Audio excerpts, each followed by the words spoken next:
throwing around terms like GPT moment or deep seek moment, intern that never sleeps, or the universal hand. All those catchphrases are pointing to this new product from a Chinese startup called Monica. And believe me, it's been all over social media and tech sites in the past few days. So, what exactly is Manus? Well, in short, it's being called the world's first truly general AI agent.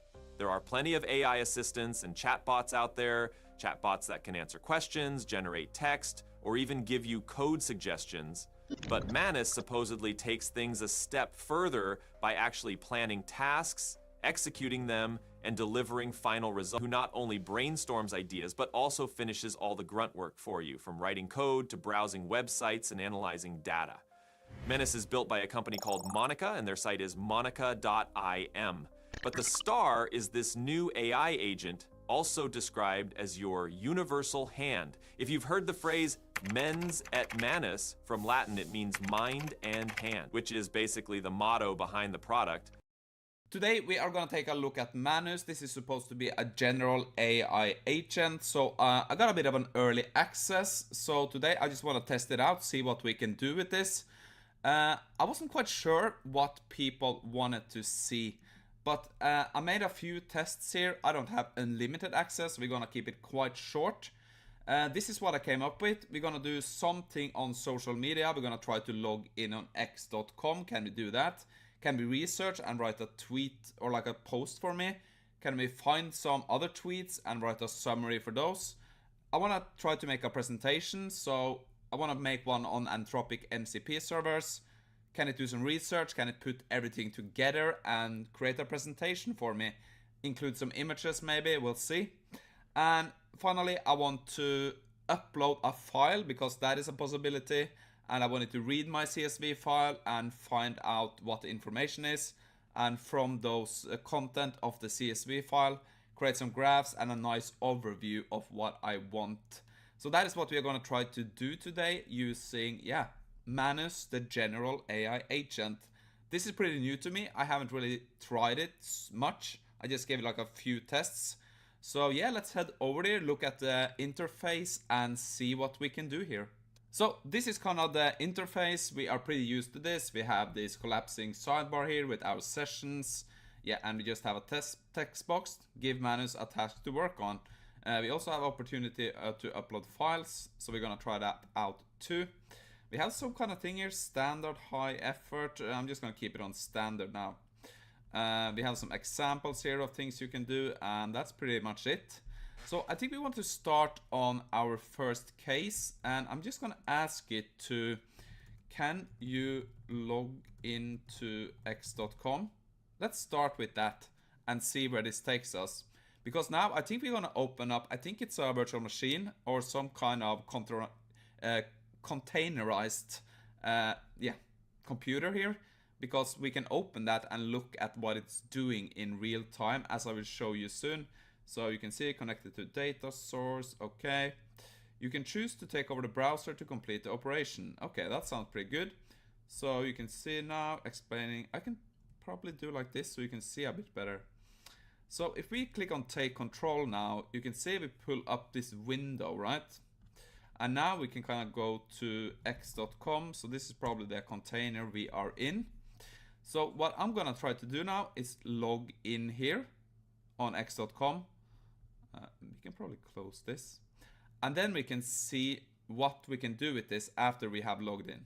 Okay, so logging in, that was no problem. Yeah, this is just an experimental account. I've been just testing a lot of AI stuff with. So yeah, I logged in, that was no problem. So if we click on exit takeover now, I can just type, I guess, I am logged in. So now let's do, what did we want to do? We wanted to research and write a post for me. So I'm just going to come up with a prompt here, what kind of post I want. Let's see if we can do this. So let's just do, now I want to post a tweet that explains the term vibe coding. Do some quick research and post this on x.com. So let's see what happens now. I hope my camera is not in the way now. You can see Manus is working, explain logging limitations. Can we open this so we can view this? Okay, that's pretty cool. So the computer is inactive at the moment, but you can see, okay, so now it's going and searching on, yeah, on Google or some kind of browser. What is vibe coding? Vibe coding, so we can find a bunch of different sources here. And you can see it's doing some research, is editing a file to do. So here it kind of made a plan of what it wants to do. Visit some websites, compile information, draft a tweet, guide the user, confirm completion of the task. Okay, so it says it's gonna guide the user on posting. So I guess that means that it's not gonna post for us. But let's see what happens. So now you can see it's going into like a medium.com site here and looking at what is vibe coding, a new concept I learned today. So it's probably gonna go around, gather some information as we instructed it to do some research. Let's just let this run for a while now and see what we come back with here. Okay, so now you see it went into a new URL. So it has kind of a list of URL it wants to visit to gather information. And I gotta say, so far it looks pretty smooth. And also you can see we had this option down here. I see now that we can take control. So I guess if you see it do something that's very strange, you can just click on this, I guess. We're not gonna do that now, but I guess that is an option, kind of safety option they put into this. Okay, so now we kind of was finished with the browsing. So now it's gonna compile some information and draft a tweet. So let's see how that goes. Okay, so here we kind of got an overview of the information it found. The term vibe coding was coined by Andrej Karpathy in early 2025. It's from a tweet on February 2nd. Okay, yeah, that's accurate. So that was pretty good. Okay, so we crossed off the information. Now we're gonna draft a tweet. Okay, so far so good. Okay, so it's gonna give us some different options here. So I guess it's gonna query us to pick one. I don't know. Okay, so you can see now I completed the research. I drafted some tweets, and yeah, basically, can we look at this now? So let's click on this. Okay, so we can see this on the right here now. That's pretty good. Let's pick option 3. I don't really care, but I want this. I wanted to ask if it can post it for me. Go to x.com and post option 3 for me, please. Okay, so now we can see we are back on X here, so it's kind of looking at the browser. It might have to do some kind of, it has to find kind of what is happening. Yeah, we can't open this. So you can see it went, okay, so it's looking at where I am on x.com. So it probably has to click on the post or go back to the home page to do this. Okay, so now we can see it has typed in kind of the tweet into my what's happening area here. So I don't know what's gonna happen now. Is he gonna post it? Let's see. Okay, so it did post it. So I wouldn't say that was super effective, but I guess it got the job done after a while. But it didn't want to do it when we instructed it from the beginning, because it has some kind of security here, I think, that it's not supposed to post.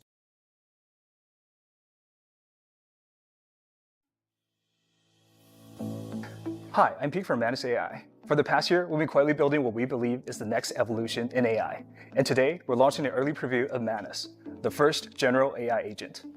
This isn't just another chatbot or workflow. It's a truly autonomous agent that bridges the gap between conception and execution. While other AI stops at generating ideas, Manus delivers results. We see it as the next paradigm of human-machine collaboration, and potentially a glimpse into AGI. Now let me show you Manus in action across 3 completely different tasks. Let's start with an easy one. In this example, we'll ask Manus to help screen resumes. I've just sent Manus a zip file containing 10 resume documents. Since each Manus session has its own computer, it can work like a human. First unzipping the file, then browsing through each resume page by page, and recording important information to documents. Manus works asynchronously in the cloud, which means you can close your laptop anytime, and Manus will notify you when everything is complete. Of course, you can also give Manus new instructions at any time. Here I've sent Manus 5 more resumes. After carefully reading all 15 resumes, Manus provides the ranking suggestions, along with candidate profiles and evaluation criteria as supporting materials. This is pretty good, but I prefer a spreadsheet. Let's have Manus create one. Manus has its own knowledge and memory, so it can teach Manus that the next time it handles a similar task, it will deliver a spreadsheet right away. In this example, we'll have Manus conduct some research. It needs to filter New York properties based on multiple criteria. For complex tasks, Manus first breaks them down and creates a to-do list. Manus begins by searching and carefully reading articles about the safest neighborhoods. Then Manus researches middle schools in New York. Next, Manus writes a Python program to calculate my budget. Based on my budget, Manus filters listings on real estate websites. Finally, combining all the information gathered, Manus writes a detailed report and compiles all the resources. In this example, we have Manus perform a correlation analysis between stocks. For professional data, Manus can access authoritative data sources through APIs. After validating the acquired data, Manus begins writing code for data analysis and visualization. For Manus, coding isn't necessarily the goal, but rather a universal tool for solving problems. It looks like Manus has completed the data analysis and visualization. But interactive data visualization is even cooler, so I asked Manus to create a website based on these data. With my permission, Manus deploys the finished website online and provides me with a shareable link. Let's see what Manus has created.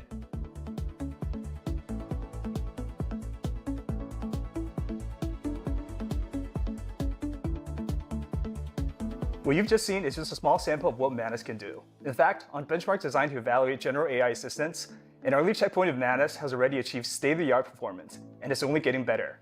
Beyond benchmarks, Another fantastic week for all generative AI users. OpenAI made the 4.5 model accessible to everyone now. So we'll have a closer look at the model and compare it to a free alternative like Grok 3 that a lot of people switch to now. There's brand new voice assistants that boast features that we haven't seen before, like contextual awareness or voices that sound even more human than the best we've seen so far. And there's a new PDF recognition API that performs better at OCR, aka scanning images or PDF, than anything available out there up until now. All of these are innovations you could be using to your very own advantage. And that's exactly what we explore in this show that looks at all the AI announcements of the week, and we filter out the ones that are available, probably worth your attention every single week. We call this AI news you can use, and let's get into it with the very first story/use case of this week. And that is going to be the ChatGPT release to all Plus users, meaning this is not gated behind the $200 Pro plan anymore. All Plus users who pay $20 a month have access to 4.5 now. Now, first things first, last week, I already covered the model and I looked at some of my personal favorite use cases, writing, thinking. And then over the week, I tested it with a lot of psychological use cases, a lot of marketing ones, things that I do regularly with these models. And last week, I was really positively surprised by the model. I liked it. Now, mind you, I'm an online entrepreneur, community builder, and just generally curious person. But the internet kind of disagreed with my opinion. And so did a lot of the comment section last week. People were saying, hey, everybody else is reviewing GPT 4.5 negatively. How come you have such a positive opinion of this? Surely you must be a paid actor or whatever. Well, that just motivated me to dig deeper and compare it to some of the other models, and specifically comparing it to Grok 3, because that's probably the other best non-thinking model out there right now. And you can actually use Grok 3 freely versus 4.5 that even now you have to pay $20 a month for. And I want to touch on some of the differences that I found here, or more like some of the similarities, because they are very similar. But before that, I want to point out that some other creators who had an initial negative opinion of this model are kind of reevaluating it. For example, David Shapiro over here expressed a very negative attitude towards the model right when it came out. And fair enough, he had its reasons, but after using it a bit more, he's sort of reevaluating it. He hasn't said no definitive decision here yet, but it seems like the more people use this, the more it grows on them. And I would personally agree with that. Also, Matt Wolf hopped into the comment section here and said that he kind of hated on 4.5 a little on the day it came out, but after a little time, it's his main go-to for almost everything but code now. And this is my exact opinion. I'll show you some of the differences towards Grok here. Grok is absolutely excellent. And on many of the examples I tested, it performed exactly as well as GPT 4.5. So if you're not paying for the subscription, wow, that's incredible. You get a state-of-the-art non-thinking model that you can freely access with Grok 3. That's definitely my recommendation if you're not paying for a plan. But for pretty much anything except of coding that I threw at it, it performed equally as well as Grok, or way better than a lot of the other models. But the tooling with ChatGPT is just so much further along than the tooling of Grok. Okay, let me show you two quick examples of this and then wrap up this point, because we have a lot to discuss in this video. And these are just two examples of many, but I think they illustrate the point really well. That's why I'm I'm showing them here. One of them is this very simple ideation prompt for a blog post about AI alignment with some details about the target audience and the type of idea I'm looking for. Quite a simple prompt right here, and the results from both ChatGPT and Grok are virtually identical, except that Grok proposes a hook, which is sort of nice. But some of these topics even overlap. Look at that. The black box dilemma, decoding the black box over here from GPT 4.5. I'm gonna scroll through these like so if you want to pause the video and compare yourself. But essentially, these are the same results, and that's what I found amongst many prompts. For ideation, both of them are super good. For writing, GPT 4.5 is just better. I prefer the tone. Almost everybody I talk to prefers the tone. It's just the best LLM for writing. That has been sort of undisputed across the last week. But then I want to get to the second and maybe more interesting prompt. I featured this in an episode a few months ago. It's this prompt that looks at your personal profile if you give it all your details and creates a CIA-style report on you with all your vulnerabilities and strengths and your potential and things like that. And then I provided with this extensive set of personal context right here. I have different ones for different purposes, but this one should do here. And both of them created a report on me with things like a psychological profile about myself and then latent threats and risks. And let me tell you, after reading through this in great detail, with great interest, of course, also these are virtually the same in structure because I prompted a concrete structure, but also in content. They find essentially the same security implications and show a deep level of insight and empathy on multiple points here. Again, it's sort of the same thing from a different company. But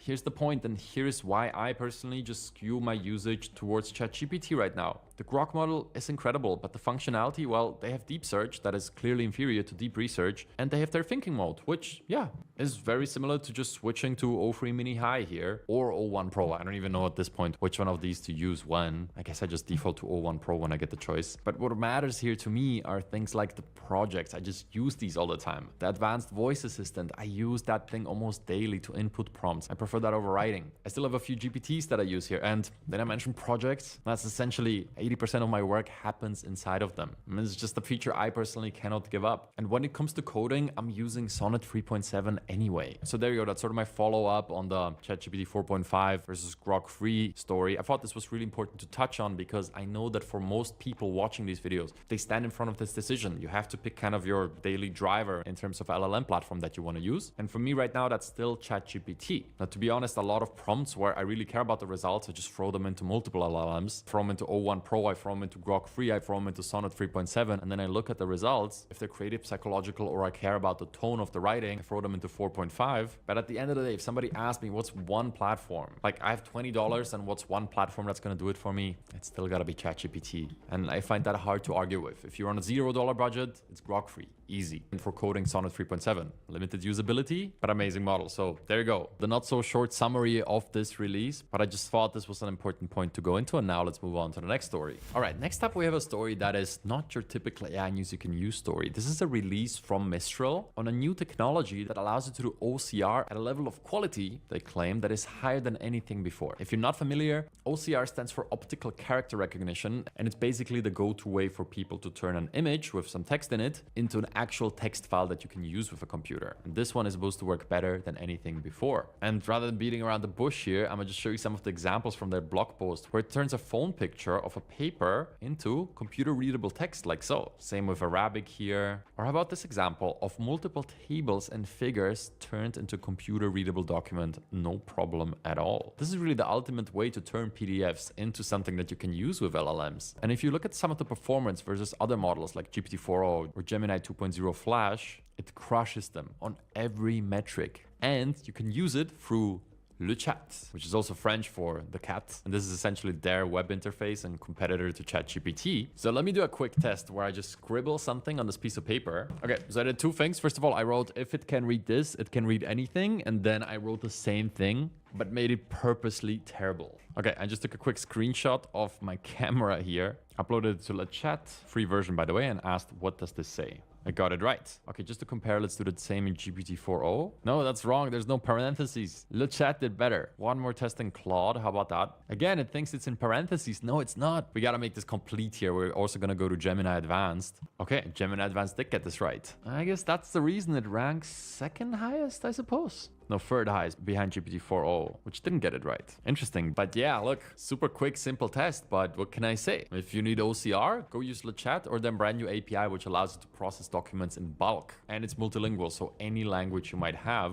including Arabic, for example, it will do a great job on. Look at that, wins on all the multilingual benchmarks here. All right, next up we have Ideogram 2A releasing. If you're not familiar, Ideogram is an image generation model that by many was already considered best in class when it came to generating text, stickers, or graphical elements. And now with their new model that's optimized for graphic design and photography, they're looking to push this further, and we actually put it to the test with several images that you can see on the screen right now, with some comparisons to some of the other best models. And let me tell you, by testing this, we were actually kind of surprised by some of these findings. Some of the most difficult images we threw at Midjourney and Flux before, with ballerinas and complex poses, worked super well in this, and we didn't even expect that. We were kind of thinking of different ways to display text or graphics, which it also does very, very well at. Matter of fact, I think some of these examples, particularly the billboard, are the best ones amongst all the models. But there is a downside. When it comes to detailed facial expressions or close-up faces, this model doesn't work super well. But again, that's not the point. This is supposed to be a model that you use if you want graphical elements or you want text inside of your image. Then from our testing right here, our team concluded that this is actually your best choice. Now, obviously, both Midjourney and Flux came a long way in terms of these, and there's certain images where they just perform equally as well. But Ideogram 2A, if you need something with text in the image, it's an easy recommendation. And on photography, it holds up to some of the other best ones. And it comes at a 50% lower cost than the previous model they had.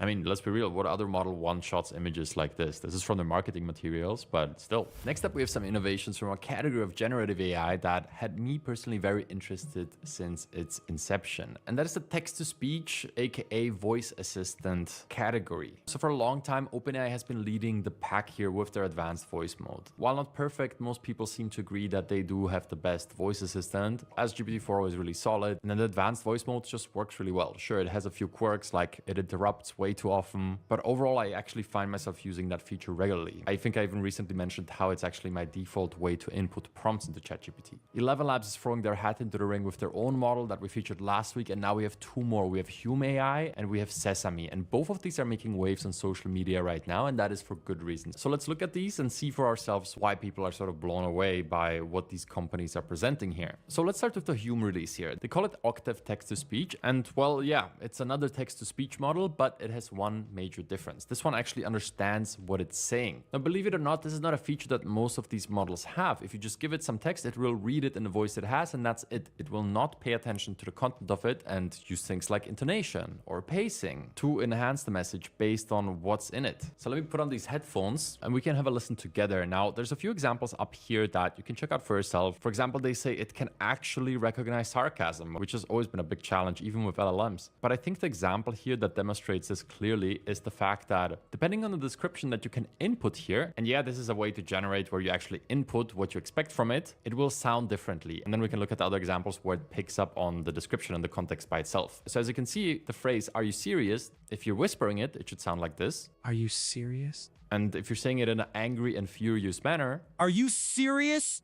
different story, obviously. Now it gets really interesting once it gathers this context by itself. So for example, this text that is written in all caps obviously should be a bit more aggressive. Oh, nah, not me, mate. All right. Or in this example, the model actually invents a voice from scratch based on the script. So in other words, it looks at the script and it asks itself, hey, what type of voice would best suit this? And then it makes that voice from scratch. We've had these capabilities, but they haven't been plugged together in this way before. All right, ladies and gents, gather round. This is lot number 1, a vintage porcelain vase. Okay, I think you see the point, and I thought this was super interesting, as this kind of shows that there is a lot of room for these voice assistants to grow still. If you want, you can actually try this out in their platform. And as you can see, just with some text and a description for the voice, it will generate not just the text, but also the voice. Okay, and while on the topic of voice assistants, we gotta talk about this one, because this one was sort of viral all across X, and that's simply because people were blown away by the quality of this thing. So there's actually a demo of this available, so let's just go ahead and try that. Let's talk to Maya over here. Hey there, welcome to the Sesame experience. Anything I can do for tonight? No, I just wonder what you're capable of. Tell me about yourself. Who are you?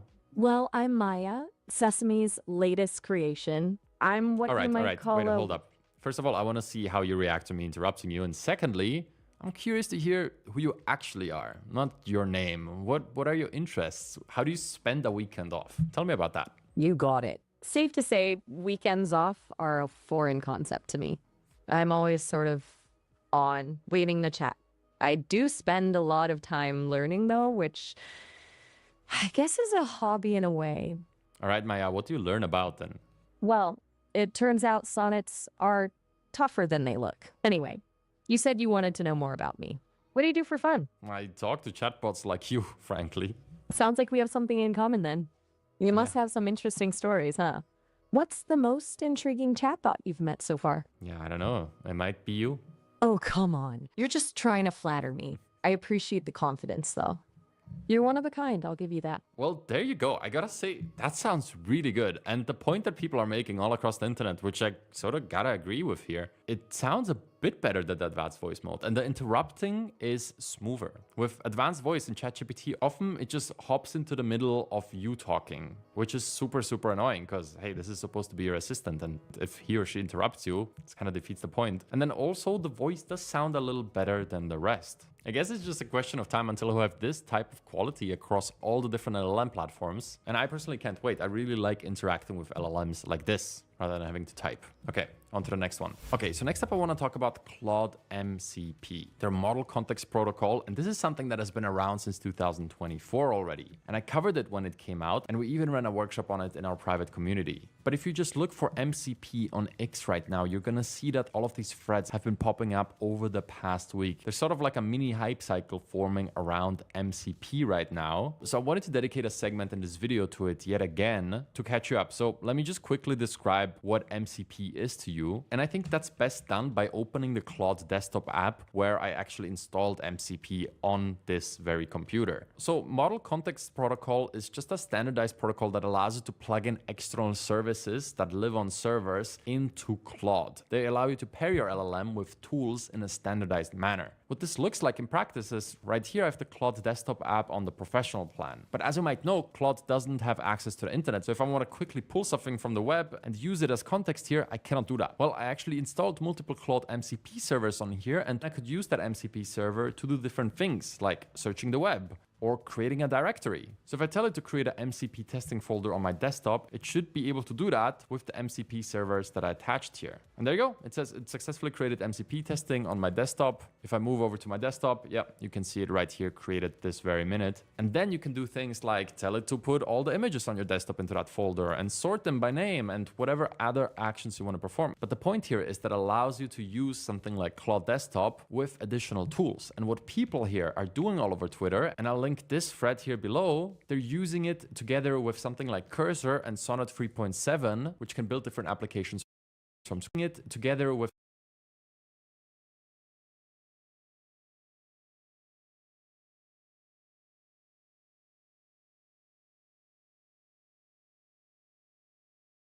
something like Cursor and Sonnet 3.7, which can build different applications from scratch for you. And with MCP, they give these agents that build for them even more power. Access to the local directory, access to external databases, internet search, and more. You can check out some examples right here. And my favorite part about it is that if you use this in a desktop app, it's free. Once you pay for your Claude subscription, all of these agentic actions are just prompts inside of Claude. You don't pay per usage. This does not run through the API. I actually ran an event in the community end of 2024. That event is still available, and it teaches people how to basically set this up for themselves step by step and how to use this. In the community, we used it to organize the entire downloads folder, and then multiple people actually grabbed onto it and started using different servers, like one that adds custom memory or one that makes the model think more. There's really a lot of options here, and people are building on top of it and adding to it. Because this is an open protocol, there's more and more options for servers that you can add to your LLM popping up daily. So I think this is something really interesting. I'll keep covering it, and I hope that this raises your awareness of what MCP is and how it could potentially benefit you. Okay, next up, I want to do a super quick segment on the AI video. There's a bunch of new releases, but none of them are groundbreaking, so I'm just going to brush over them and let you know they're out there. And if you're using these tools, you'll know how to put them to work anyway. So the first one is this transition feature that came out both from Luma AI and Pika. Both of these allow you to transition one frame into another. Many great examples right here, and they do it with their new models. Both Luma AI and Pika Labs have new models that they recently released. We covered those when they came out, and this feature allows you to transition something. We've seen this in other models before. Now it's available in their best models. Another one is a big update to Pixverse. It's V4, and they completely redid the entire interface, as did many other video generators recently. And now it's a lot simpler, and there's a new video model in the background, which is good. By the way, none of these models are as good as VO2 right now. That still tops the list when it comes to highest quality video model. Talked about it last week. But if you're using any of these platforms, these are all very welcome additions. And I have one more note here, and that is that OpenAI actually shared shared details on what plans they have for Sora. This was shared inside of their Discord where they were running office hours with the lead on their Sora team. And they were saying that they're looking to integrate Sora functionality into ChatGPT, kind of blending the experience more. And also we should be looking forward to a Sora-powered image generator. I mean, at this point, DALL-E 3 is so outdated compared to all of the madness that is out there. I mean, the quality that you can get out of open source products like Flux is unbelievable. And DALL-E is sort of, I don't know, 2022 level, 2023, I guess. But the point is that it just doesn't hold up. And they're looking to fix that. And they're also looking at making a Sora Turbo. But let's be honest, all of this doesn't matter as much if you just don't have the best video generator. The people using these tools will always want the best in that category. Now, there's some models that are really good at animations, some models that are really good at human expressions. And I would say Sora still to date, in my opinion, has the most user-friendly interface, but their model is not the best. The Chinese models and VO2 just trump it. So I don't know, I personally think all these little UI improvements are not gonna make the biggest difference if the model is inferior. And one more piece of news is a release from HeyGen, the company that does probably the best video avatars right now. And they have a new feature that allows it to use various preset avatars to generate user-generated content. This is mostly used for ads, aka you have a 30-second clip of a person recommending a product rather than just a voice. This isn't revolutionary. Like, this trend of the internet being flooded with AI-generated content has definitely been happening. And with features like this, it just becomes so much easier to create ad campaigns with a fake influencer. I'm not sure that's really a good thing. And I guess this is your opportunity to use something like this. And instead of paying a small creator a small amount of money, you can create it for next to no money. I don't know. Not the biggest fan of this trend, but some of these features are inevitable. And there you go. Those are this week's AI news that you can use. I hope you found something useful in here for yourself. Go and play with some of the new models out there. They're truly incredible compared to the previous versions. I personally am getting a lot of value out of GPT 4.5 and Grok 3. I'm also using Claude's Coder all the time and still run deep researches most of my weekdays. All right, that's it for today.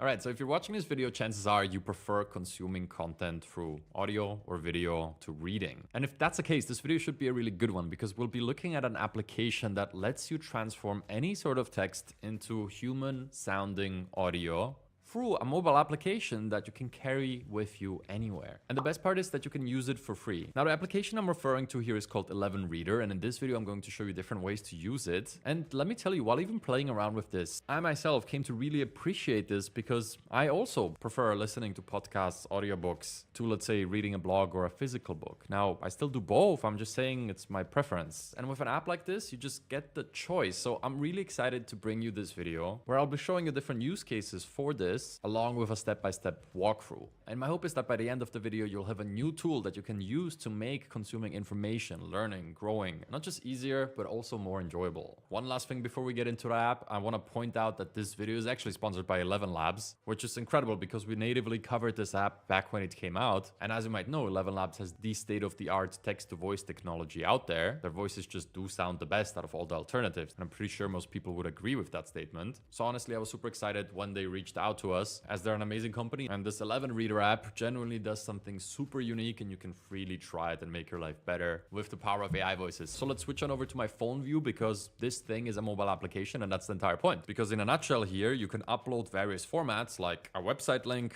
raw text, a file like a PDF, or you can even scan a document with your camera, and it very quickly turns that into a podcast-like recording or just somebody reading it out loud for you. But before we look at those use cases, I just want to point out that this is available both in the iOS and the Android store, and you can simply download it for free under this name, 11 Reader. As you can see, I already have this downloaded on my device, and I logged in with my Google account on a free tier. Now, to address the fact that this is free, let's have a look at their FAQ here because I was skeptical too. But as you can see here, this app is completely free. There's not even a paid plan you could get if you wanted to. They just give you their voices and unlimited generation tokens if you want to use this. Now, maybe there's some rate limit. If there is, I haven't been able to hit it. But if you ask yourself how this is possible, well, let me just outline that they're actually doing very well, and they raised a lot of venture capital with which they're funding things like this. So it's sort of similar to Uber in the early days where they were losing money on every ride just so you got a good experience. Here you get to use this app completely for free with the note that eventually they do want to launch a premium version and still maintain the free plan, but there you go. This entire experience here is completely free.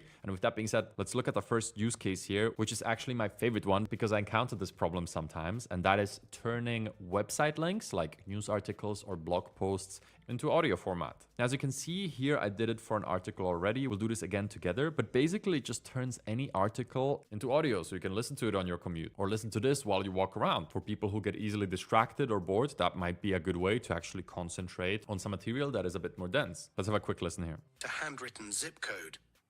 Recognition is, I believe, of some historical significance because it is, to my knowledge, the earliest real-world application of a neural net. And I think it's pretty easy to agree that that does sound incredibly good. And you have to consider these are all AI voices. If you want a different one, there's a lot of choices here, including some of these iconic voices that are by now in the public domain. So if you wanted to, you could listen with the voice of John Wayne. Courage is being scared to death. For example, so let me just pick that. It's going to regenerate the podcast, and I'm going to let this run in real time so you see how quickly... There you go. I didn't even finish the sentence, and it's finished as John Wayne. So let's just continue in his voice. Trained end to end with backpropagation, except for the tiny data set, 7,291 16 null. Now that's pretty amazing if you're a fan of his and are familiar with his voice, but I'm gonna switch it back to George, our middle-aged British male, as that is my personal favorite voice here. Something about the British mannerism just gets me every time, puts me in a nice, calm and thoughtful mood. Tomorrow. Which is fitting here. So how do you create an audio file like this yourself? Well, let me tell you, this couldn't be any simpler. So let's just quickly do this together. I'm gonna go to Sam Altman's blog, and he likes to do these relatively brief write-ups. This one is on the state of AI and how they're progressing towards AGI, and instead of just reading it, I will copy this link, tab over to the 11 Reader app, I'll say plus, you might have guessed it, right here you paste the link, click listen, and voila. Let's see how long this actually takes. No editing here, okay? So maybe a few more seconds and we should be ready to go. Yeah, there you go. The point is, like, this is real time. If you're doing this on the bus, or maybe you just get into the car, paste a link, and I have something to listen to for 8 minutes. If you do this with a lengthy paper, you could even fill a 1 hour long commute. But right there, George can read Sam Altman's blog to us. Our mission is to ensure that AGI, artificial general intelligence, benefits all of humanity. Wonderful. Now, one thing that I do want to add here is that this works in 32 languages in total, okay? So if you're not an English speaker, chances are this is going to be possible in your native language. So that's pretty neat for somebody who might not be native. So let's just say we're somewhere here in the middle of the text. And here's another thing I want to point out to you. And this is just something I use with my audiobooks and in here all the time. And that's ability to bookmark. So let's say I'm listening to this part and I really like this thought and I might want to jog my mind and refer back to it later. Well, I could just hit this bookmark button and voila, it's saved to my bookmarks, which when I return back to this note, I can check out. Here's this Gen FM feature, okay? Rather than explaining, I'll just do it because this turns the narration of the article or the PDF or whatever you upload into it into a podcast. You might know this format from applications like Notebook LM, but here it's right with your phone with more customizability than that even gives you. So I'll just say create an episode and point out that are possible in here that you might not be aware of. First of all, it goes beyond links. So you can paste text, scan docs with your camera, but you can also import files. So for example, if I wanted to read the research that was published along with the DeepSeek R1 model that many people were blown away by, I could just go to the website. All I need to do is save this to files, put it on the desktop because why not? And then here I just import it. And as you might expect, in a few seconds, this will be ready to go. And you could do all the little tricks I showed you before, like turning it into a podcast or bookmarking certain parts in here. But there you go. That's pretty neat. A model trained via large-scale reinforcement learning, RL, without supervised fine-tuning. And one more thing I wanted to point out, and this is kind of a fun little feature to top it off. As you might know, 11 Labs is really good at generating your own custom voices.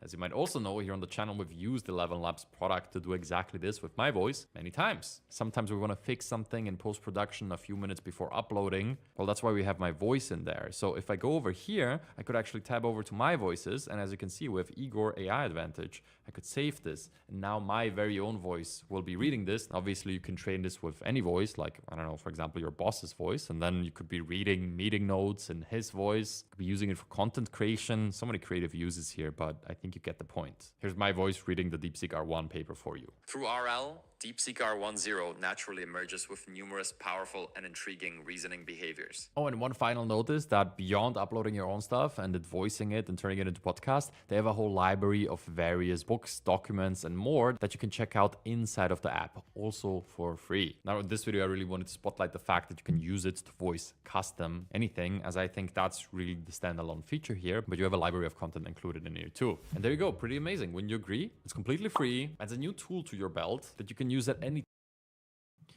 All right, ladies and gents, I want to show you something here. Claude 3.7 came out. It's probably the best LLM for code generation, and it came out with this thing called Claude Coder. This is some serious competition for a lot of the AI-powered IDEs out there. All of them charge subscription fees. This thing is available just through Claude. So rather than talk about it, let me just show you through this. I'm genuinely excited about this thing because I just built this in like 2 minutes. And I'm not saying it's revolutionary that I built this in like 2 minutes, okay? This has been possible for months now, okay? Since 3.5 Sonnet, essentially, building things like this is not that hard with the appropriate applications. But look at that. Expenses, income, reports, savings tips generated by AI.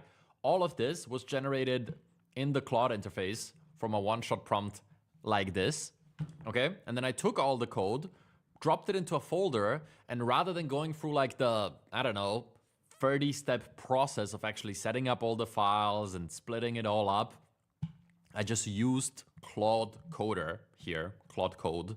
That's what it's called. It's a research preview. It came with this release. We'll talk about it in a second.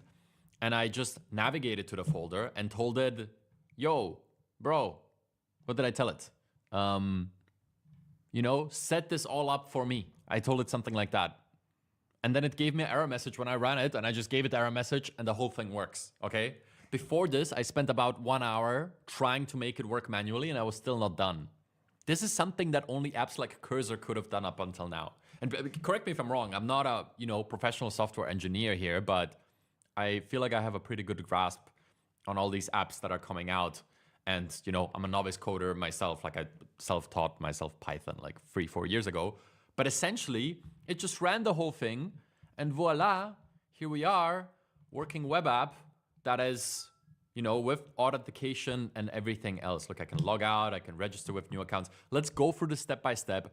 No cuts, no edits. I want to show you how this works, and I want to use Claude Coder to actually improve upon this application in the middle of this video. How about that? So I'm just gonna actually start there, okay? I'm gonna open up this terminal so you can see how this Claude Code thing works. And again, this is not revolution.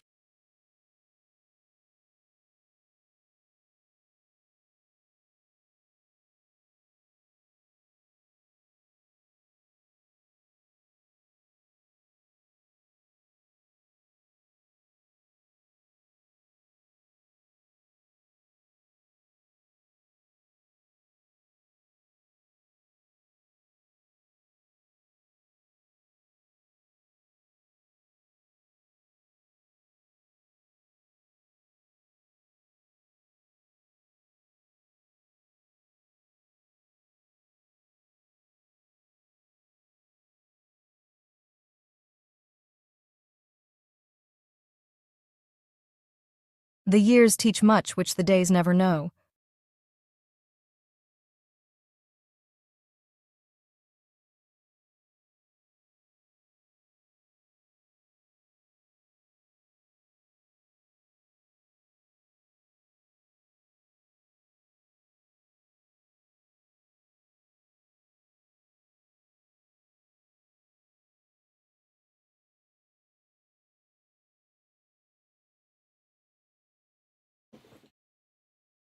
I'm curious to see how good 11 Labs is, because I was trying to find like a good TTS for a long time, and I was using like extensions through Firefox to read stuff, but the voices were so ass that like I didn't want to use it. Let me see what they have. I put in like random text here from this thing that I'm working on, Hack the Box. I just have like some random texts. They have some voices. Let me see. God has given you one face, and you make yourself another. Let's try George. How does this work? Select a voice. What is this? I have to regenerate? Linux fundamentals.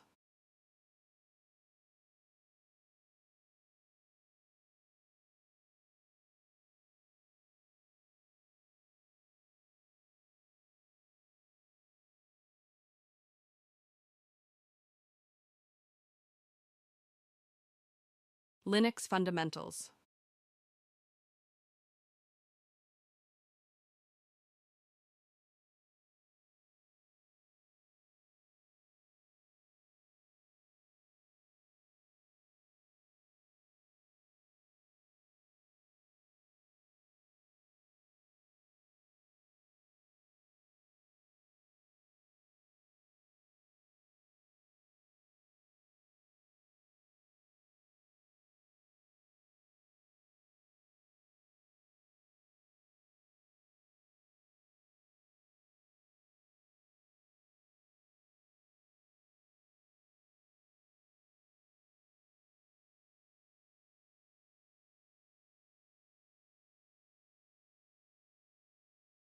plus user plus document.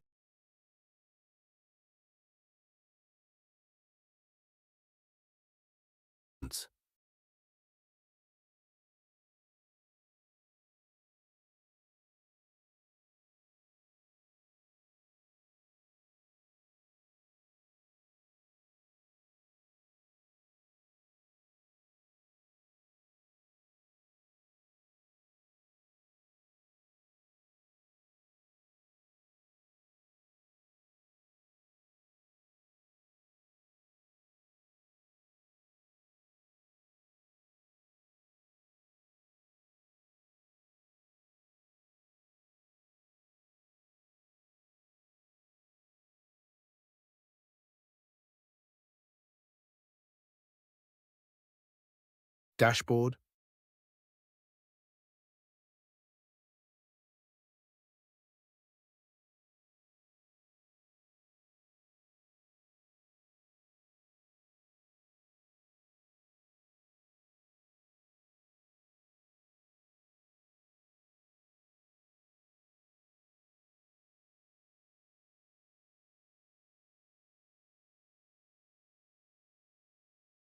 powered by.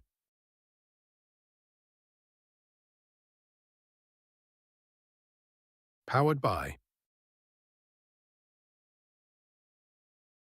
How do you get it to just read the whole thing? Like, Powered by.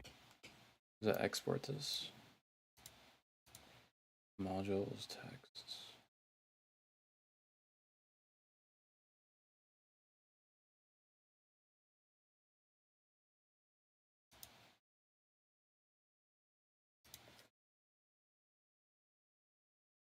Dashboard,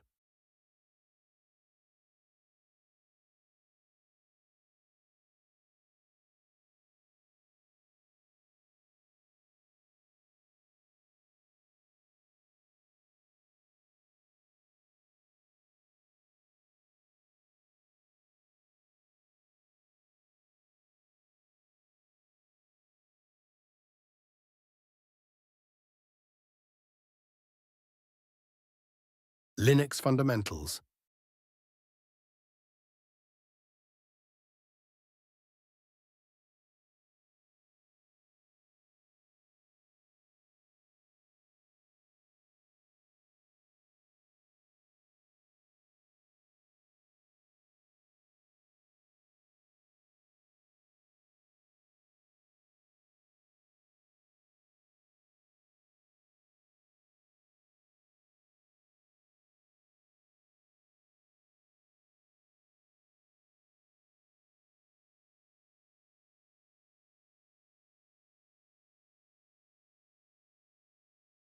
I have no idea how to do this.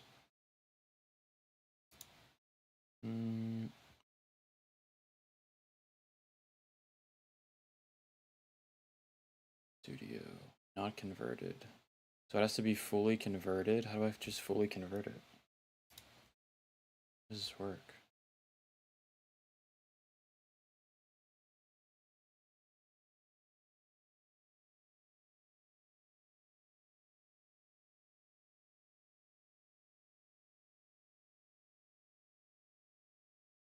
Linux fundamentals.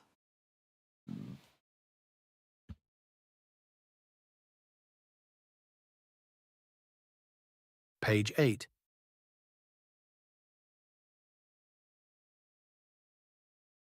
Working with files and directories.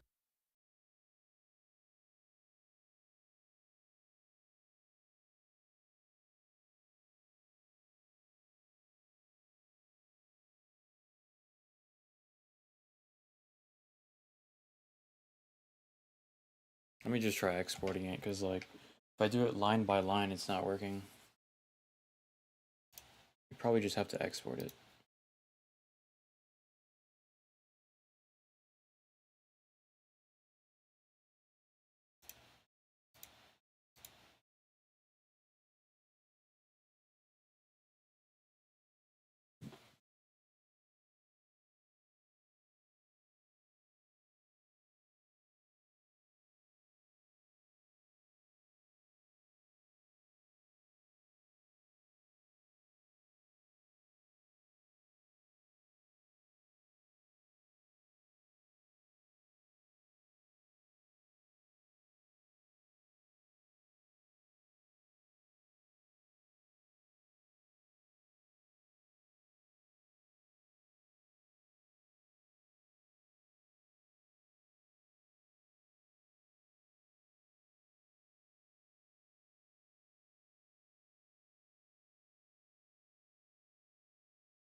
Is this gonna work or not?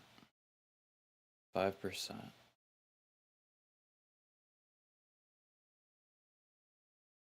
Anyways. Right? That I built this in like 2 minutes. This is some serious competition for a lot of the AI-powered IDEs out there. All of them charge subscription fees. This thing is available just through Claude. So rather than talk about it, let me just show you through this. I'm genuinely excited about this thing because I just built this in like 2 minutes. And I'm not saying it's revolutionary that I built this in like 2 minutes, okay? This has been possible for months now, okay? Since 3.5 Sonnet, essentially, building things like this is not that hard with the appropriate applications. But look at that. Expenses, income, reports, savings tips generated by AI. All of this was generated in the Claude interface from a one-shot prompt like this, okay? And then I took all the code, dropped it into a folder, and rather than going through like the, I don't know, 30-step process of actually setting up all the files and splitting it all up, I just used Claude Coder here, Claude Code. That's what it's called. It's a research preview. It came with this release. We'll talk about it in a second. And I just navigated to the folder and told it, yo, bro, what did I tell it? You know, set this all up for me. I think I got the file. Let me check the export. I want to see what it sounds like. Why is there two voices too?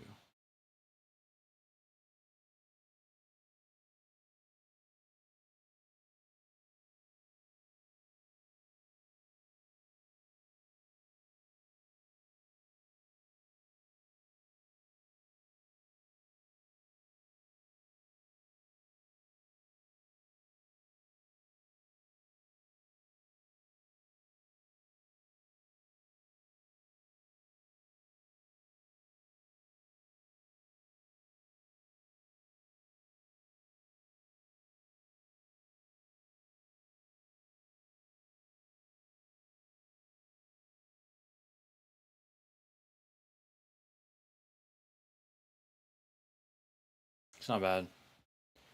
They have good voices. They just like the interface was being a little bit weird when I was trying to figure it out. Let's see. I have a playground. Generates a speech.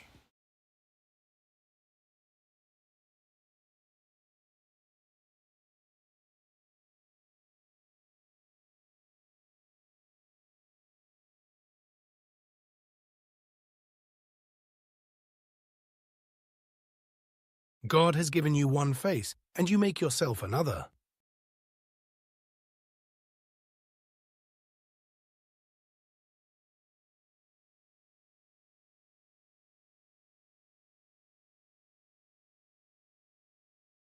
God has given you one.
Linux Fundamentals, page 8. Working with files and directories. Working with files and directories. The primary difference between working with files in Linux, as opposed to Windows, lies in how we access and manage those files. In Windows, we typically use graphical tools like Explorer to find, open, and edit files. However, in Linux, the terminal offers a powerful alternative where files can be accessed and edited directly using commands. This method is not only faster, but also more efficient, as it allows you to edit files interactively without even needing editors like Vim or Nano. The terminal's efficiency stems from its ability to access files with just a few commands, and it allows you to modify files selectively using regular expressions, regex. Additionally, you can run multiple commands at once, redirecting output to files and automating batch editing tasks, which is a major time saver when working with numerous files simultaneously. This command line approach streamlines workflow, making it an invaluable tool for tasks that would be more time-consuming through a graphical interface. Next, we will explore working with files and directories to effectively manage the content on our operating system. Create. The stillness of the evening was pierced by the sudden wail of a distant siren. I have crossed oceans of time to find you. I prayed and asked God for clarity, and He granted it to me. There is nothing else. This guy has a You Chad are voice. my destiny. Now the voices are pretty good. It's just like I was trying to figure out how it works. They have good voices for sure. All right, let me go back to watching this. Told it something like that. And then it gave me an error message when I ran it, and I just gave it the error message, and the whole thing works, okay? Before this, I spent about 1 hour trying to make it work manually, and I was still not done. This is something that only apps like Cursor could have done up until now. And correct me if I'm wrong, I'm not a, professional software engineer here, but I feel like I have a pretty good grasp on all these apps that are coming out. And, I'm a novice coder myself, like I self-taught myself Python like 3-4 years ago. But essentially, it just ran the whole thing, and voila, here we are, working web app that is, with authentication and everything else. Look, I can log out, I can register with new accounts. Let's go through this step by step. No cuts, no edits. I want to show you how this works, and I want to use Claude Coder to actually improve upon this application in the middle of this video. How about that? So I'm just gonna actually start there, okay? I'm gonna open up this terminal so you can see how this Claude Code thing works. And again, this is not revolutionary, right? These things have been accessible through applications like, I don't know, what do we have? Like Cursor or Windsurf or Lovable Now or Pythagora. All of these apps that are kind of a, well, not really a copilot, like a full IDE with native AI integrated could do this. This comes for free. They just put this out there. It's a research preview, okay? So to play around, you only need to install this. I'm not gonna go through the installation. Basically, if you've dabbled with code just a little bit, you'll manage to figure it out. They have great documentation on it over here on their blog. Yeah, you just go here on this link under Claude Coder, and then I'm sure you'll be able to figure it out. Maybe a little bit of AI help would help. Just said help twice. But yeah, here under joining this preview, here are all the steps. You need Node.js and Git installed, and then you basically run this and navigate to the folder that you want to be in, and then you just say Claude, and that's it. So once you have it installed, you literally just open up a terminal with the folder that you wanna work in, and you just say Claude, and then boom, Claude is working with the code. And then, point being, you can do things like this. You can go in here and say, my favorite prompt of all time, make it better. Or like, let's just say make it better would be good, but I don't want to mess up too much here. I'm just going to say make it prettier. And now, Claude 3.7 Sonnet is going to figure out what that means, implement all the changes, change my folder structure, whatever it has to do in all of these folders that it just created for me to make it prettier. And basically here through the terminal, I'm talking to it in human language and natural language rather than like prompting it and giving it code. Again, nothing revolutionary. What is revolutionary though, I suppose, is this new model. So while it does this, let's look at this new model. This is just gonna keep working for a while. It's gonna update my code base and we can look at the new version of the app in a second here, okay? But what is brand new is this new model, Claude 3.7 Sonnet and Claude Code. So I started with Claude Code because I thought this was really sick, but Claude 3.7 Sonnet is their new model. If you've been following the space, you might have known that 3.5 Sonnet was up until 01 Pro or like 01 basically considered the best model to generate code with, right? It wasn't even close. Everybody actually using it and building apps was like, hey, all of them are great, but 3.5 Sonnet for code generation, that's where it's at. Now, we have 3.7 Sonnet and is much better. Now, I should say that, like, you know, since the release of 3.5 Sonnet, people have been talking about O1 and O1 Pro and DeepSeek R1 and then now O3 Mini as superior in terms of code generation. Now, there were still debates, right? It wasn't black and white. It wasn't like people kind of like turned on Claude and were like, oh, we don't use that anymore. Many people still, up until like yesterday, were still using Claude 3.5 Sonnet to generate their code. Many of these apps were still running with it to write code, like Cursor, etc.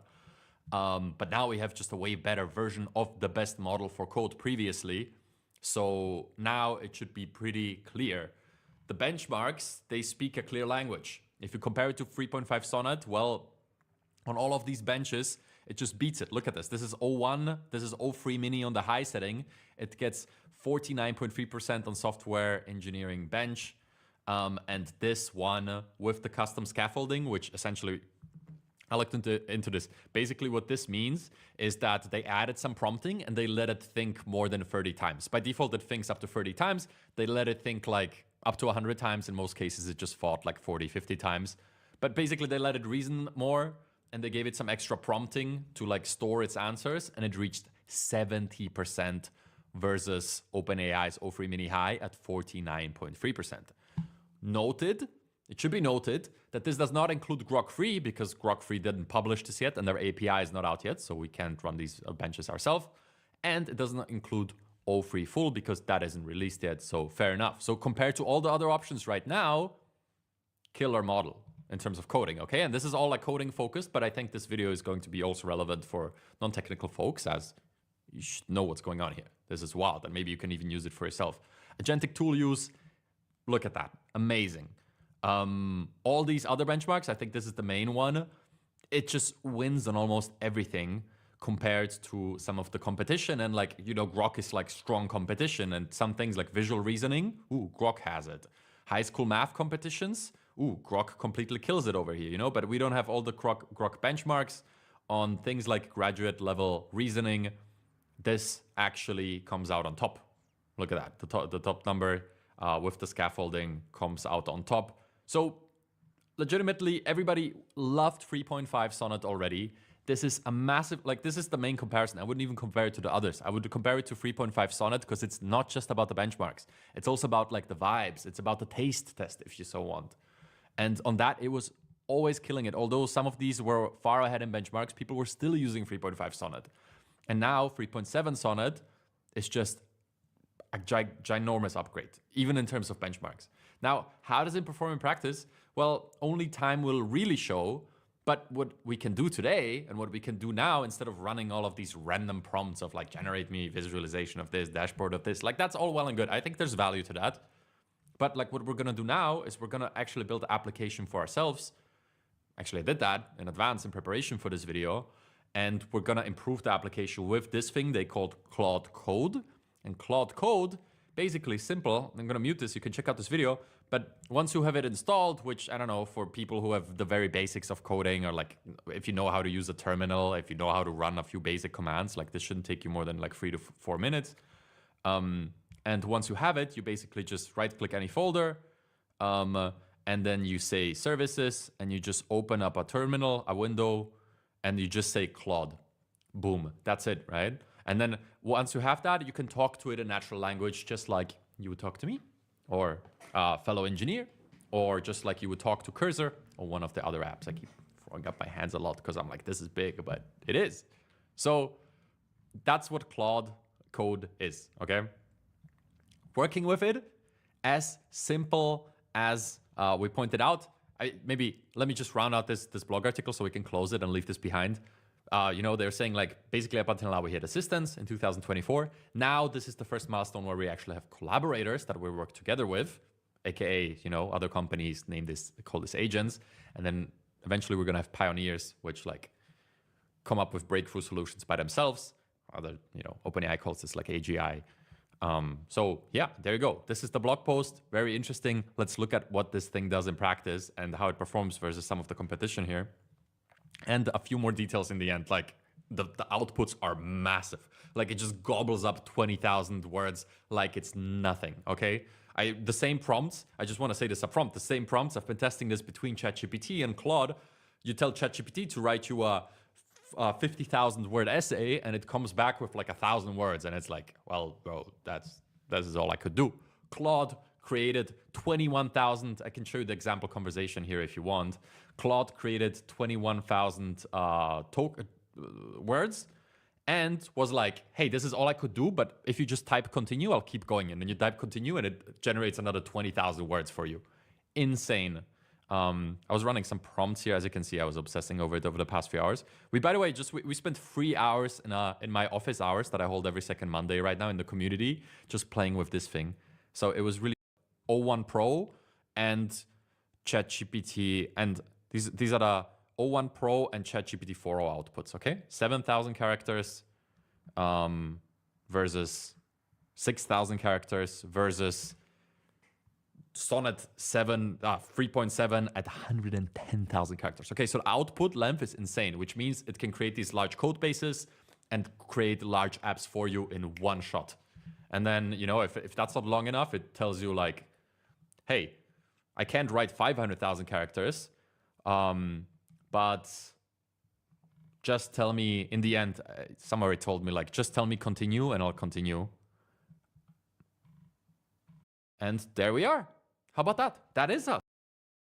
All right, this week in GenAI has been quite eventful, because if the story of the last month was China coming out with DeepSeek and then OpenAI reacting, well, now to work today. Okay, so our journey here will begin with Perplexity's deep research, but as you'll see, we'll soon tie it into the Grok 3 release as they have a similar feature. So let's talk about this brand new feature release out of Perplexity AI. It's a deep research alternative that you can even use on a free plan. If you're not familiar with Perplexity, they're basically trying to be an AI-powered Google search engine, and now they added in this deep research feature, which has gathered a lot of attention recently, and I also went on the record saying that it's the best AI feature that has been released in the past years. It's been 2.5 weeks and I use it every day. There's just always new ways I come up with to use OpenAI's deep research, but it is $200 a month. So naturally, the competition like Perplexity here got on the case and is trying to build competitive models. Now, if you're wondering if it's as good as OpenAI's deep research, let me get this out of the way right away. No, it's not. Is it close?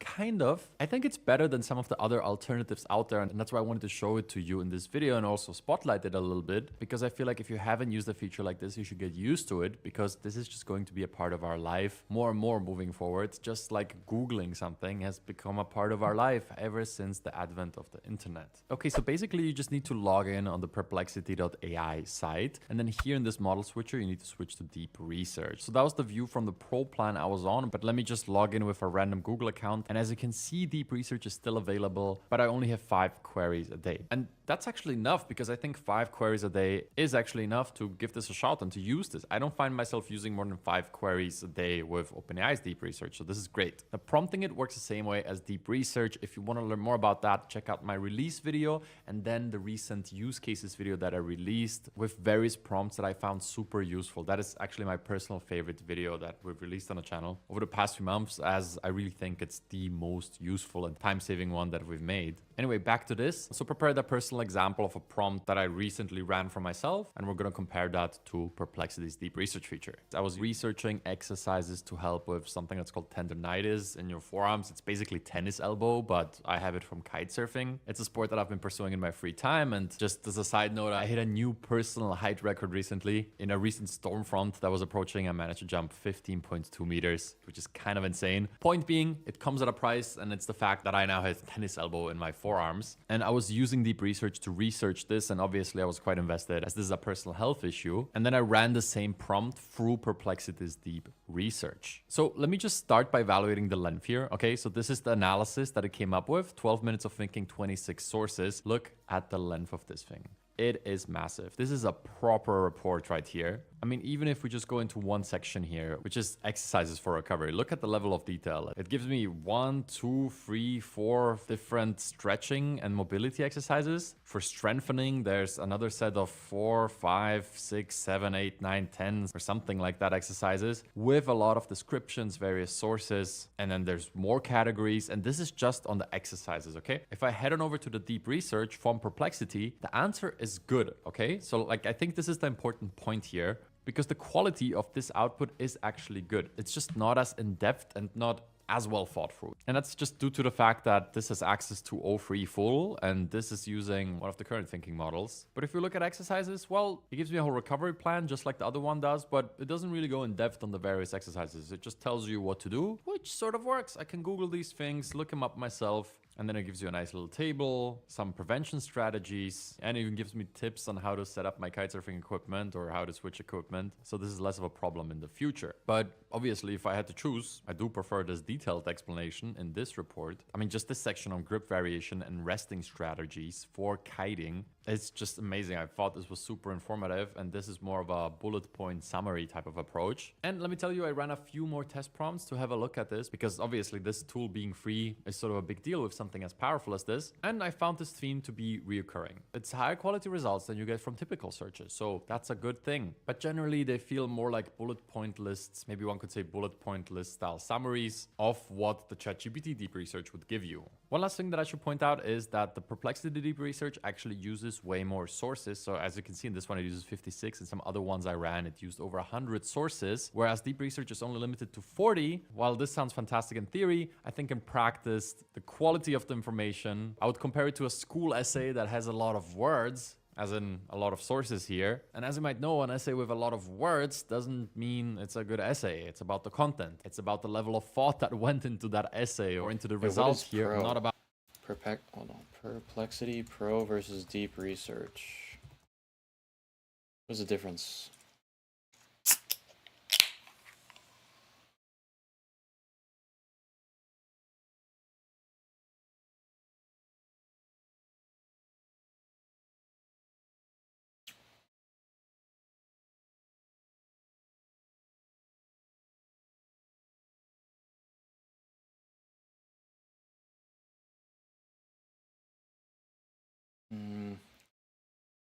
It just says 3x more sources and detailed answers versus deep research. Pro reasoning.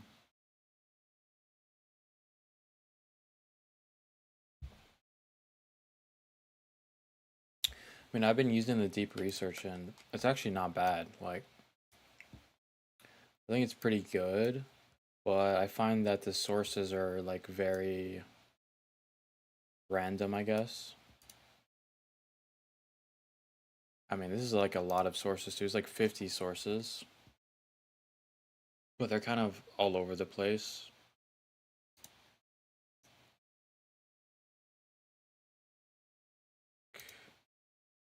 As I remember, I was trying to find the top 10 malware and how they work.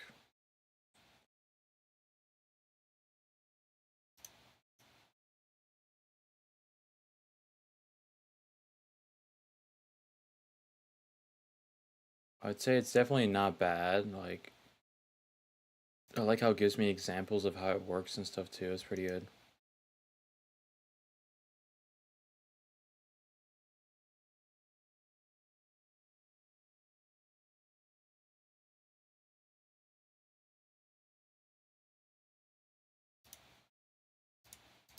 About how many words are in the essay or how many sources have been referenced while writing this. So some people have been making that argument. I don't think it's a relevant one. It really matters what you get as the output. But overall, for anybody who's been holding out on the Pro plan, this is a fantastic thing to try. And on the free account, as of right now, you can run 5 of these and see if that helps you. Okay, and now let's talk about Grok, because this has really been the big release of this week, but I did really want to spotlight these deep research features, which Grok also includes. They call it deep search, and you can also freely access it. But before we... Well, let me check what the Pro plan is. You can pick DeepSeek R1 through Perplexity. That's interesting. O3 Mini Claude.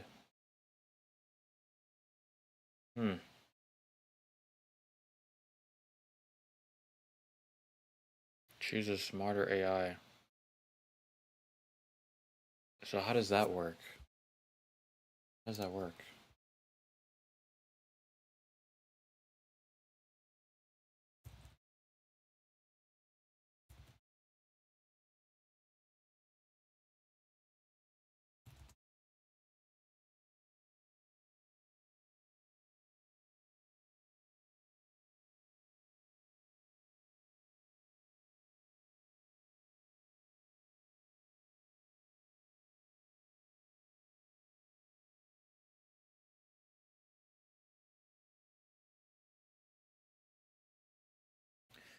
Perplexity Pro lets you tailor your experience by switching between different language models. You choose a model, the query is routed to that specific engine, each one having its own training data. Query routing.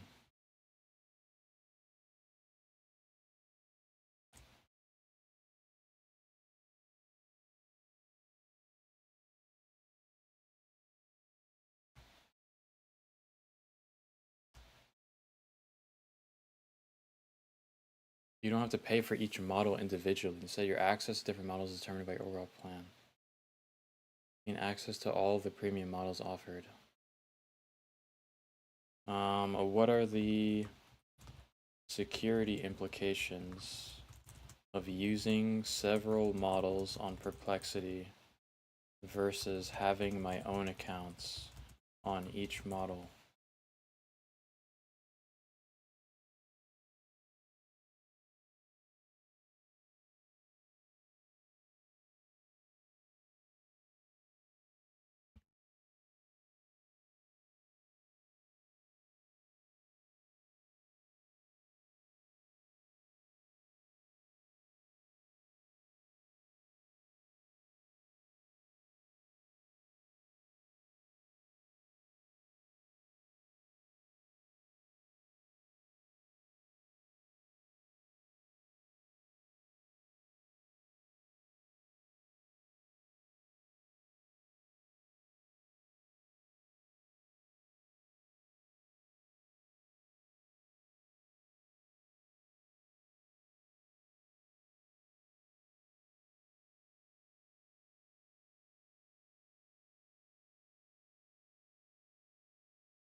We talk about that, let's talk about this overall release. Because XAI finally came out swinging with their Grok free beta that is now publicly available. And as of Thursday, February the 20th, even free users can use it on their web platform, grok.com. Now, what makes this model stand out? Well, I guess I would start with the benchmarks, as that is the easiest thing to communicate here. Well, first up, it's a reasoning model like DeepSeek's R1, so you have functionalities like thinking button here, or the deep search that is essentially their version of deep research. The benchmarks here are looking really good, although they did not show O3 full on here. So from these images, it looks like Grok 3 is actually the best model, but no, it's still O3. And a lot of people have been criticizing that throughout this week, which I think is fair. But it's also fair to point out that, yeah, if you thought DeepSeek is awesome, or O1 or O3 mini high works really well for you, well, on the benchmarks, Grok 3 beats this out across the board. So those are the benchmarks, but what about the vibes of this thing? What is the unique selling proposition of a model like this? Why should you use it? Well, I think the main selling point is not that this thing is going to be more intelligent than everything else. I think the main point is that their philosophy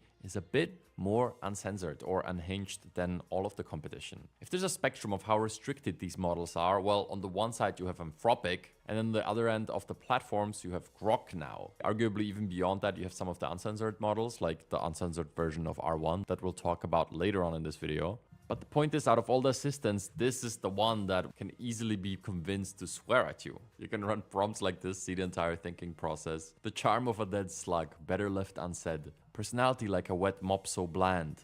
As useful as a screen door on a submarine, unmanned. Ah, fair enough. That'd be pretty useless on a submarine, huh?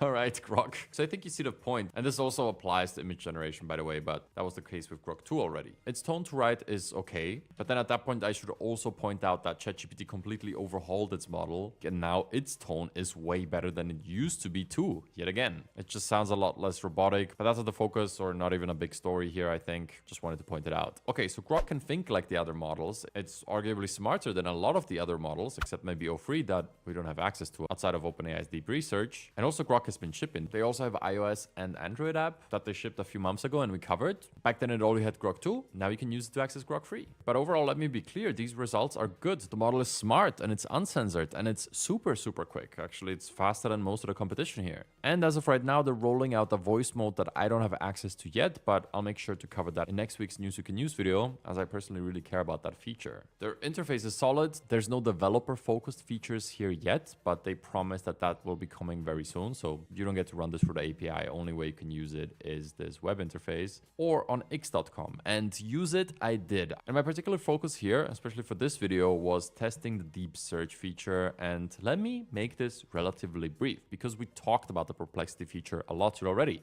It's good, really good. Not as good as OpenAI deep research, but it's good. And the same thing goes for Grok 3 with deep search. It's great. It finds a lot of relevant sources. It puts it together very well. But then the length and depth of these results is comparable to the ones of Perplexity and not even close to the ones of OpenAI. If I were to take the same prompt we looked at earlier here, then the recovery plan here is one paragraph. It went a little more depth on the various recovery exercises that I liked. But again, we're going up against the level of detail that is deep research here, where the entire result from either Perplexity or Grok would be as long as one of 6 sections from deep research. And also I want to point out that they're open sourcing Grok 2, and they said that every time they release a new model, they want to open source the last one. A wonderful approach. I mean, if all players were doing that, wow. So as you can see, overall, there's a lot to like here, but at the end of the day, for most users, it will come down to going to grok.com and running some of your favorite prompts in here and seeing how they perform, seeing if you like what you get. And again, you can just go ahead and give the deep search feature here a shot and see how you like the results. As you can probably clearly tell from this video, for the deep researches, I'm sticking to OpenAI, but then I realized that not everybody's gonna have that plan, and for most people, it doesn't even make sense. It's just too expensive right now. But from here on out, you have 2 great alternatives. Grok Deep Search and Perplexity Deep Research. X is clearly competing at the highest level here with their 200,000 GPUs. Yeah, they own that many, if you didn't know. So I guess we'll be seeing a whole lot more from them moving forward. And I'm a big fan. I like this relatively uncensored and open approach. And what they're doing is super clean, and I hope to see more. And another quick story out of Perplexity this week is actually the release of a brand new model. It's an uncensored R1. And concretely, this one has been uncensored for all of the Chinese Communist Party censorship. That maybe if you were following the story, you will know that this was one of the main criticisms of the model, that, hey, it will not answer specific questions that relate to historical events in China that the Communist Party doesn't want to be discussed. Well, Perplexity went ahead, removed all of that censorship, and published a new version of R1 for everyone to use. This article that they shared on how they went about that is actually quite interesting. At this point, I would just make a quick recommendation. If you want to learn more about how LLMs are trained, including a discussion on models like DeepSeek R1 and what all of these technical terms that you might be hearing are, then check out Andrej Karpathy's channel. He did a 3.5-hour long deep dive into LLMs like ChatGPT, yet I think he presented it in a manner that is still consumable for most people, whereas sometimes this content is just not, because it contains too much technical terminology. And with some of that knowledge, it will help you understand parts like this one, where Perplexity outlined how they went about the post-training here and how they came up with 300 topics known to be censored by the Chinese Communist Party. And they created a new data set of 40,000 prompts that answer all of those questions. And then they, so to say, upgraded this model. So now this version of DeepSeek will actually answer everything and will not be tinted by a Chinese political agenda. Kind of neat. Wanted to feature this. It's openly available on Hugging Face, and that's it for the story. Okay, this next one will be super quick. It's just a new leaderboard for various agentic LLMs, but this is really focused at developers as definition